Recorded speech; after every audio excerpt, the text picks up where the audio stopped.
Assalamualaikum warahmatullahi wabarakatuh. Saya Wahyu Putri Dewi, NIM B03219058. Pada video kali ini, untuk memenuhi tugas ujian tengah semester mata kuliah konseling individu dan kelompok.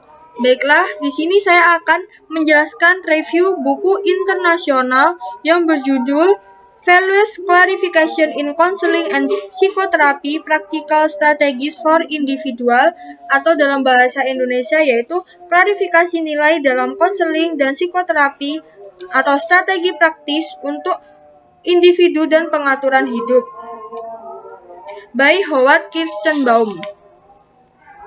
Nah, selanjutnya yaitu bab 3, yaitu pertanyaan dan menjelaskan nilai. Di sini saya sudah membuat peta konsepnya. Yang pertama ini, pertanyaan yang menjelaskan nilai.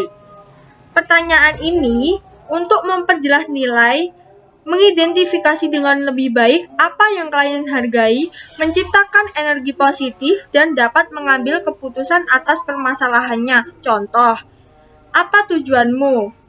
Dan apa tujuan Anda untuk diri sendiri? Untuk poin yang pertama, yaitu bagaimana klarifikasi pertanyaan bekerja, bagaimana bisa? Yaitu dengan memberikan pertanyaan yang mengunggah pikiran orang untuk menyelesaikan disonansi kognitif. Nah, pada saat itu akan terdapat 2 atau lebih ide yang saling bertentangan dengan kita. Nah, di situ kita akan memilih satu ide di atas yang lain untuk dapat lebih banyak info untuk memahami kompetensi mencari ide. Selanjutnya, pertanyaan berpikir. Di sini ada pertanyaan klasik yang mengklarifikasi nilai. Contohnya, apakah ada hal yang sudah lama Anda impikan? Atau bisa, kenapa kamu belum melakukannya? Seperti itu. Kemudian menjelaskan pertanyaan. Di sini poin pertama, mengeksplorasi masalah dengan mengklarifikasi tujuan dan menerapkan keputusan dalam kehidupan. Kemudian membantu klien belajar menggunakan proses klarifikasi dengan mempertimbangkan konsekuensi. Poin keempat yaitu menjelaskan pertanyaan yang baik. Di sini dibagi menjadi 8 poin. Poin pertama, pertanyaan yang menurut klien menarik atau relevan. Kemudian pertanyaan memunculkan klarifikasi daripada informasi. Pertanyaan tidak membuat klien merasa defensif atau terlalu pribadi. Jadi nggak boleh kita mengajukan pertanyaan yang terlalu pribadi untuk konseling gitu.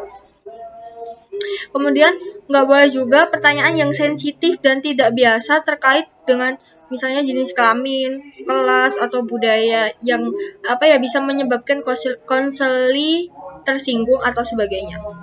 Kemudian pertanyaan bersifat pribadi. Kemudian pertanyaan terbuka. Dan poin yang ketujuh yaitu pertanyaan tersebut tidak memiliki jawaban yang benar atau lebih baik. Jadi pertanyaan, konselor harus mengajukan pertanyaan yang bisa mengacukan klien untuk memberi jawaban yang panjang gitu. Bisa memancing klien untuk bercerita lebih banyak lagi tentang masalahnya. Dan pertanyaan bersifat mengundang, bukan pemeriksaan silang. Jadi, yaitu tadi, konselor harus bisa memberikan pertanyaan yang mengundang klien untuk bercerita. Selanjutnya, contoh pertanyaan klarifikasi. Yang pertama, menghargai. Contoh, bagaimana perasaan Anda tentang itu? Gitu. Kemudian, alternatif. Contohnya, apa yang mungkin Anda lakukan secara berbeda? Selanjutnya, penegasan komunikasi. Contohnya, apakah Anda pernah memberitahu seseorang tentang hal ini? Selanjutnya, konsekuensi. Contoh pertanyaannya, Apakah Anda sudah cukup memikirkan ini?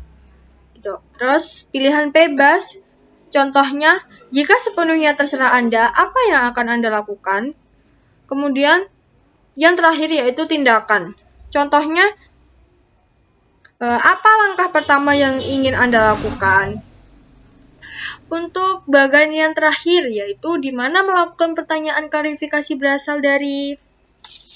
Nah, pertanyaan klarifikasi berasal dari menghargai, menegaskan, pilihan bebas, tindakan, dan pola terhadap klien.